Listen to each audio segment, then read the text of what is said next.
ಚಿತ್ರದುರ್ಗ ಮೂಲದ ರೇಣುಕಾ ಸ್ವಾಮಿ ಹತ್ಯೆ ಪ್ರಕರಣಕ್ಕೆ ಸಂಬಂಧಪಟ್ಟಂತಹ ಮೇಜರ್ ಅಪ್ಡೇಟ್ ಲಭ್ಯವಾಗ್ತಾ ಇದೆ. ನೋಡಿ, ಈ ಪ್ರಕರಣದ ಪ್ರಮುಖ ಆರೋಪಿ ಅಂದಾಗ A1 ಪವಿತ್ರ ಗೌಡ ಇದ್ರು. ಆದ್ರೆ A2 ಯಾರು ಅಂತ ನೋಡೋದಾದ್ರೆ ಚಾಲೆಂಜಿಂಗ್ ಸ್ಟಾರ್ ದರ್ಶನ್ ಇದ್ರು. ನೋಡಿ, ಮಹತ್ತರವಾದಂತಹ ಬೆಳವಣಿಗೆಯನ್ನು ನೀವು ಗಮನಿಸ್ತಾ ಇದ್ದೀರಿ. ಕೊಲೆ ಪ್ರಕರಣದಲ್ಲಿ ದಾಸನಿಗೆ ಮತ್ತಷ್ಟು ಸಂಕಷ್ಟ ಎದುರಾಗಿದೆ. A1 ಸ್ಥಾನಕ್ಕೆ ದರ್ಶನ್ ಬಡ್ತಿ ಪಡೆಯುವುದು ಬಹುತೇಕ ಫಿಕ್ಸ್ ಅಂತ ಹೇಳಲಾಗ್ತಾ ಇದೆ. ಯಾಕೆ ಅಂದ್ರೆ ಈ ಪ್ರಕರಣದಲ್ಲಿ A1 ಸ್ಥಾನದಲ್ಲಿರುವಂತಹ ಪವಿತ್ರ ಪಾತ್ರ ತೀರಾ ಕಡಿಮೆ. ಕೊಲೆ ಪ್ರಕರಣದಲ್ಲಿ ದರ್ಶನ್ ವಿರುದ್ಧ ಸಾಕಷ್ಟು ಸಾಕ್ಷ್ಯ ಸಂಗ್ರಹವನ್ನ ಮಾಡಲಾಗಿದೆ.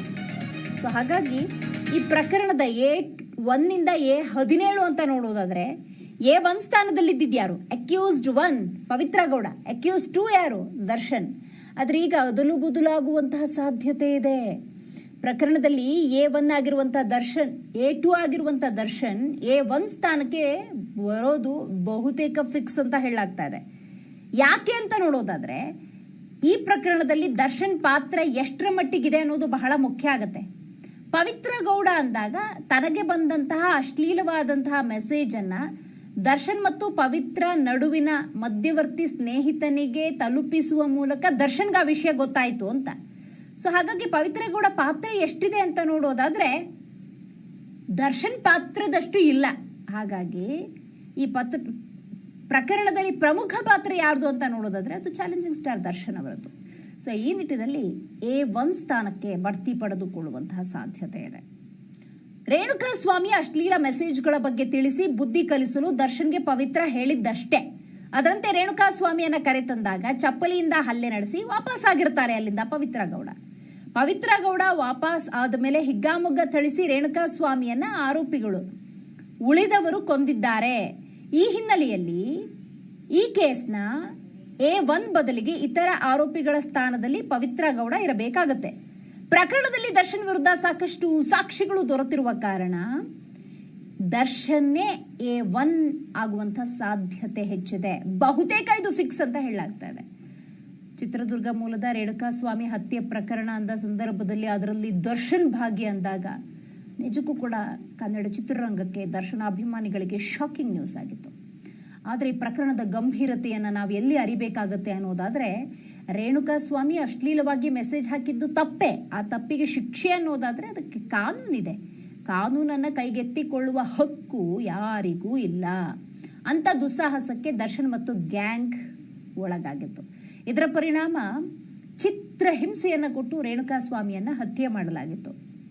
ಈ ಪ್ರಕರಣದಲ್ಲಿ A1 ಅಂತ ಇದುವರೆಗೂ ನಾವು ಪವಿತ್ರ ಗೌಡ ಹೆಸರನ್ನ ಉಲ್ಲೇಖ ಮಾಡ್ತಾ ಇದ್ವಿ. ಆದ್ರೆ ಪವಿತ್ರ ಗೌಡ ಪಾತ್ರ ಎಷ್ಟರ ಮಟ್ಟಿಗಿದೆ ಈ ಪ್ರಕರಣದಲ್ಲಿ ಅನ್ನೋದು ಬಹಳ ಮುಖ್ಯ ಆಗತ್ತೆ.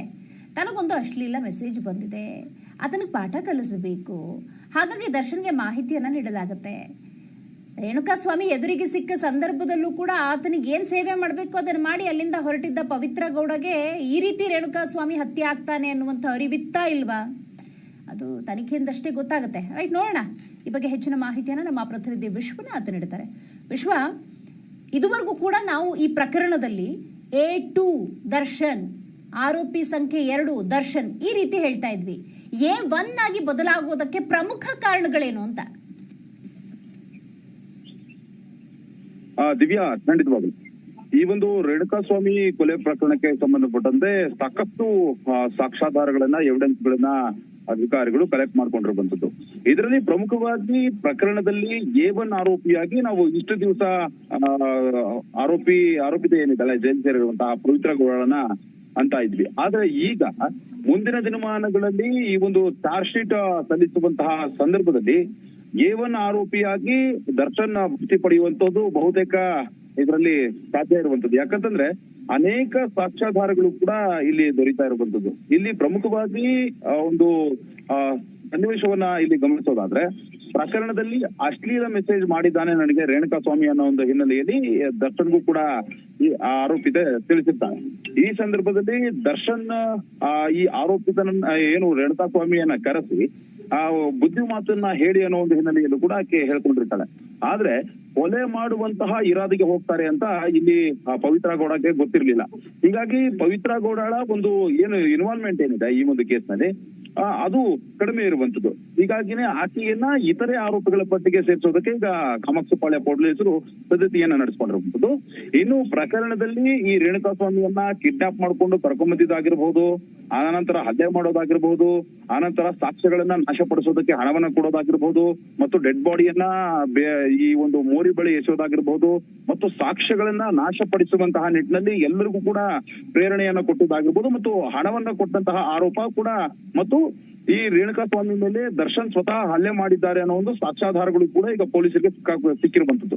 ಹೀಗಾಗಿನೇ ಈ ಪ್ರಕರಣದಲ್ಲಿ ದರ್ಶನ್ ಅವರನ್ನ A1 ಆರೋಪಿಯಾಗಿ ಫಿಟ್ ಮಾಡೋದಕ್ಕೆ ಈಗ ಚಿಂತನೆಯನ್ನು ಕೂಡ ನಡೆಸಲಾಗ್ತಾ ಇದೆ. ಅದು ಮುಂದಿನ ದಿನಮಾನಗಳಲ್ಲಿ ಆಗುವಂತಹ ಸಾಧ್ಯತೆ ಕೂಡ ಇರುವಂತದ್ದು. ಇನ್ನು ಪ್ರಕರಣದಲ್ಲಿ ಪವಿತ್ರ ಗೌಡ ವಾಪಸ್ ಆದ್ಮೇಲೆ ಈ ರೇಣುಕಾಸ್ವಾಮಿ ಮೇಲೆ ಮಾರಣಾಂತಿಕವಾಗಿ ಹಲ್ಲೆ ಮಾಡಿರುವುದು ಇಲ್ಲಿ ಕನ್ಫರ್ಮ್ ಆಗ್ತಾ ಇದೆ. ಹೀಗಾಗಿ ಪವಿತ್ರ ಗೌಡ ಏನು ಶೆಟ್ಗೆ ಹೋಗ್ತಾಳೆ, ಶೆಟ್ಗೆ ಹೋದಂತಹ ಸಂದರ್ಭದಲ್ಲಿ ಚಪ್ಪಲಿಯಿಂದ ಹಲ್ಲೆ ಮಾಡಿ ಆಕೆ ಅಲ್ಲಿಂದ ವಾಪಸ್ ಆಗ್ತಾಳೆ.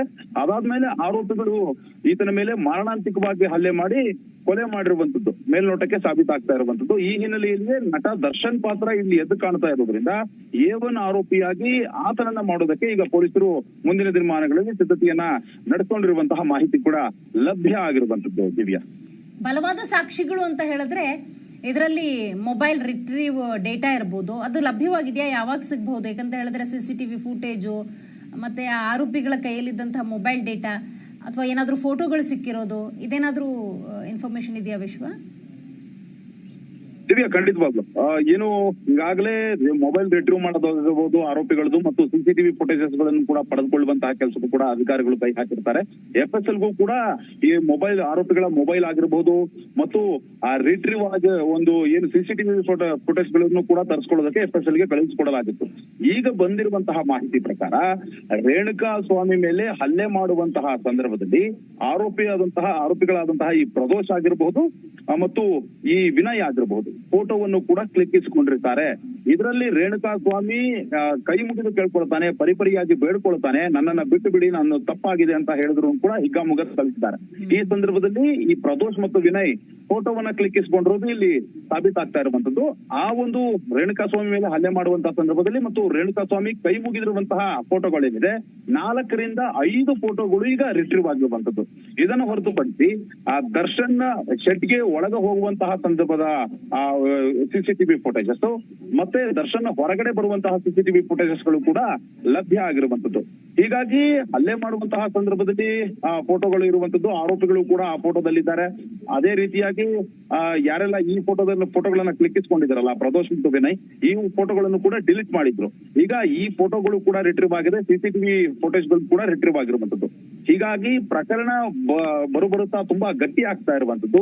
ಹೀಗಾಗಿನೇ ದರ್ಶನ್ ಮತ್ತು ಆದಿಯಾಗಿ ಇನ್ನುಳಿದ ಆರೋಪಿಗಳೇನಿದ್ದಾರಲ್ಲ ಅವರ ವಿರುದ್ಧವಾಗಿ ಕೂಡ ಬಲವಾದ ಸಾಕ್ಷ್ಯಾಧಾರಗಳು ಕೂಡ ಲಭ್ಯವಾಗ್ತಾ ಇರುವಂತದ್ದು. ಹೀಗಾಗಿನೇ ಕೇಸ್ ತುಂಬಾ ಫಿಟ್ ಆಗಿ ಫುಲ್ ಟೈಟ್ ಆಗಿ ಈ ಒಂದು ಪ್ರಕರಣವನ್ನ ನೋಡ್ತಾ ಇರುವಂತದ್ದು ಪೊಲೀಸರು. ಸದ್ಯಕ್ಕೆ ಈ ಎಲ್ಲಾ ಎವಿಡೆನ್ಸ್ ಗಳನ್ನ ಇಟ್ಕೊಂಡು ಆರೋಪಿಗಳ ವಿರುದ್ಧವಾಗಿ ಚಾರ್ಜ್ ಶೀಟ್ ಅನ್ನ ಸಲ್ಲಿಕೆ ಮಾಡೋದಕ್ಕೂ ಕೂಡ ಈಗ ಸಿದ್ಧತೆಯನ್ನ ನಡೆಸ್ಕೊಂಡಿರುವಂತದ್ದು. ಒಟ್ಟಾರೆಯಾಗಿ ಇಷ್ಟು ದಿನ ಪ್ರಕರಣದಲ್ಲಿ A2 ಆರೋಪಿಯಾಗಿ ದರ್ಶನ್ ಇದ್ರು. ಈಗ ಮುಂದಿನ ದಿನಮಾನಗಳಲ್ಲಿ ಅವರನ್ನ ನಾವು ಈ ಒಂದು ಪ್ರಕರಣದಲ್ಲಿ A1 ಆರೋಪಿಯಾಗಿ ನೋಡ್ಬೇಕಾಗತ್ತೆ. ದಿವ್ಯಾ, ವಿಶ್ವ, ಯೂಶಲಿ ಕೇಸ್ ಅಂದಾಗ ಅಕ್ಯೂಸ್ಡ್ 1 ಅಂತ ನೋಟಿಫೈ ಮಾಡ್ತಾರಲ್ವಾ, ಅವಾಗ ಘಟನೆಗೆ ಯಾರು ಕಾರಣರಾದವರು ಅನ್ನೋದ್ರ ಮೇಲೆ ನಿರ್ಧಾರ ಆಗುತ್ತಾ ಅಥವಾ ಕೃತ್ಯ ಎಸಗಿದವರು ಅನ್ನೋದ್ರ ಮೇಲೆ A1 ನಿರ್ಧಾರ ಆಗುತ್ತಾ? ಈಗ A1 ನಿಂದ ಪವಿತ್ರ ಗೌಡಗೆ ಒಂದು ಹಂತದ ರಿಲೀಫ್ ಸಿಕ್ಕಿದೆ ಅಂದ್ರೆ ಯಾವ ಆರೋಪಿ ಸ್ಥಾನದಲ್ಲಿ ಆಕೆ ನಿಲ್ಲಿಸ್ತಾರೆ ಮತ್ತು ಕೊಂಚ ಮಟ್ಟಿಗಿನ ರಿಲೀಫ್ ಅನ್ಕೋಬಹುದಾ ಪವಿತ್ರ ಗೌಡಗೆ? ದಿವ್ಯಾ, ಇಲ್ಲಿ ಆರೋಪಿತರನ್ನ ಅಂದ್ರೆ ಪ್ರಾಥಮಿಕ ತನಿಖೆಯಲ್ಲಿ ಸಿಕ್ಕಂತಹ ಸಾಕ್ಷ್ಯಾಧಾರಗಳ ಆಧಾರದ ಮೇಲೆ ಅಂತಂದ್ರೆ ಈ ಪ್ರಕರಣದಲ್ಲಿ ಏನು ದರ್ಶನ್ ಆದಿಯಾಗಿ ಇನ್ನುಳಿದ ಆರೋಪಿಗಳು ಪವನ್ ಆದಿಯಾಗಿ ಅವ್ರಿಗೆಲ್ಲರಿಗೂ ಕೂಡ ರೇಣುಕಾ ಸ್ವಾಮಿ ಬಗ್ಗೆ ತಿಳಿಸಿದ್ದು ಈ ಪವಿತ್ರ ಗೌಡ. ಹೀಗಾಗಿ ಆಕೆ ಕೇವಲ ಆತನನ್ನ ಕರ್ಕೊಂಡು ಬಂದು ಬುದ್ಧಿವಾದವನ್ನ ಹೇಳಿ ಅನ್ನೋ ಒಂದು ಮಾಹಿತಿಯನ್ನ ಕೂಡ ಹೇಳಿರ್ತಾಳೆ. ಅದಾದ್ಮೇಲೆ ಚಪ್ಪಲಿಯಿಂದ ಹಲ್ಲೆ ಮಾಡಿರ್ತಾಳೆ. ಇದನ್ನ ಹೊರತುಪಡಿಸಿ ಆಕೆಗೆ ಕೊಲ್ಲುವಂತಹ ಉದ್ದೇಶ ಇರ್ಲಿಲ್ಲ. ಹೀಗಾಗಿನೇ ಈ ಪ್ರಕರಣದಲ್ಲಿ ಆಕೆಗೆ ಕೊಂಚ ರಿಲ್ಯಾಕ್ಸ್ ಕೂಡ ಸಿಗುತ್ತೆ ಅಂತ ಹೇಳಿದ್ರು. ರಿಲ್ಯಾಕ್ಸ್ ಅನ್ನೋದಕ್ಕಿಂತ ಆರೋಪಿತರ ಸ್ಥಾನದಲ್ಲಿ ಆಕೆ ಈ 17 ಜನ ಆರೋಪಿಗಳ ಪೈಕಿ ಬೇರೆ ದಿನಮಾನಗಳಲ್ಲಿ ಅಂತಂದ್ರೆ ಈಗ A1 ಆರೋಪಿ ಆಗಿದ್ದಾಳೆ. ಮುಂದಿನ ದಿನಮಾನಗಳಲ್ಲಿ ಇದರ ಸಂಖ್ಯೆ ಕಡಿಮೆಯಾಗುವಂತಹ ಸಾಧ್ಯತೆ ಕೂಡ ಇರುವಂತದ್ದು. ಈ ಪ್ರಕರಣದಲ್ಲಿ ಅಂದ್ರೆ ಆರೋಪಿಗಳ ಒಂದು ತಪ್ಪೇನಿರುತ್ತೆ ಅದರ ಮೇಲೆ ನಿರ್ಧಾರಿತ ಆಗುತ್ತೆ. ಪ್ರಾಥಮಿಕ ಹಂತದಲ್ಲಿ ಆಕೆಯನ್ನ A1 ಆರೋಪಿಯಾಗಿ ಮಾಡಿದ್ರೂ ಕೂಡ ಚಾರ್ಜ್ ಶೀಟ್ ಸಲ್ಲಿಸುವಂತಹ ಸಂದರ್ಭದಲ್ಲಿ ಆಕೆಯ ಅಪರಾಧ ಏನಿದೆ, ಆಕೆ ತಪ್ಪು ಮಾಡಿದ್ದೇನಿದೆ ಅದರ ಆಧಾರದ ಮೇಲೆ ಆಕೆಯನ್ನ ಯಾವ ಆರೋಪಿ ಸ್ಥಾನದಲ್ಲಿ ನಿಲ್ಲಿಸಬೇಕು ಅನ್ನೋದು ಪೊಲೀಸರು ವಿವೇಚನೆಗೆ ಬಿಟ್ಟಿದ್ದು. ಹೀಗಾಗಿ ಮುಂದಿನ ದಿನಮಾನಗಳಲ್ಲಿ A1 ಆರೋಪಿ ಆಗಿರುವಂತಹ ಪವಿತ್ರ ಗೌಡಗೆ ಆ ರಿಲ್ಯಾಕ್ಸೇಷನ್ ಅನ್ನೋದಕ್ಕಿಂತನೂ ಕೂಡ ಆಕೆಯ ಒಂದು A1 ಆರೋಪಿ ಸ್ಥಾನದಿಂದ A11, A12 ಈ ರೀತಿಯಾಗಿ ಆರೋಪಿ ಆಗುವಂತಹ ಸಾಧ್ಯತೆ ಕೂಡ ಇರುವಂತದ್ದು. ಅದು ಪೊಲೀಸರು ವಿವೇಚನೆಗೆ ಬಿಟ್ಟಿದ್ದು. ಈ ಪ್ರಕರಣದಲ್ಲಿ ಈಗ ಸದ್ಯಕ್ಕೆ ದರ್ಶನ್ಗೆ ದೊಡ್ಡ ಮಟ್ಟದ ಸಂಕಟ ಮತ್ತು ಮುಂದಿನ ದಿನಮಾನಗಳಲ್ಲಿ ಕಾನೂನಿನ ಕುಣಿಕೆಯಿಂದ ದರ್ಶನ್ ತಪ್ಪಿಸಿಕೊಳ್ಳೋದಕ್ಕೆ ಆಗೋದೇ ಇಲ್ಲ ಅನ್ನೋ ಒಂದು ಮಾತುಗಳು ಕೂಡ ಕೇಳಿ ಬರ್ತಾ ಇರುವಂತದ್ದು. ಥ್ಯಾಂಕ್ ಯು ವಿಶ್ವ ಮಾಹಿತಿಗಾಗಿ.